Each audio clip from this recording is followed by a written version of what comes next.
Hello everyone, welcome back to Gadget bits.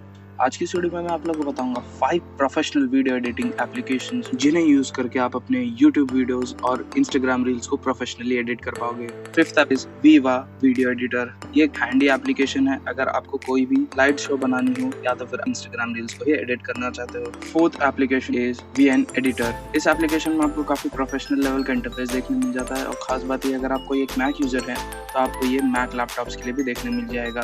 Third application is in short video editor. यहाँ पर आप अपने Instagram reels को भी काफी अच्छी तरीके से एडिट कर सकते हैं। Second application is power director. यहाँ पर आप आपके 1080p कंटेंट को 4K कन्वर्ट करके एट 60 FPS पे भी एक्सपोर्ट कर सकते हो। यहाँ पर आपको क्रोमा की रिलेटेड फीचर्स भी देखने मिल जाती हैं। Last but not the least, number 1 पे है KineMaster. KineMaster application में आपको मल्टीपल लेयर्स का सपोर्ट देखने मिल जाता है, प्लस क्रोमा की जैसे फीचर्स को भी आप इसमें काफी अच्छी तरीके से यूज कर सकते हो।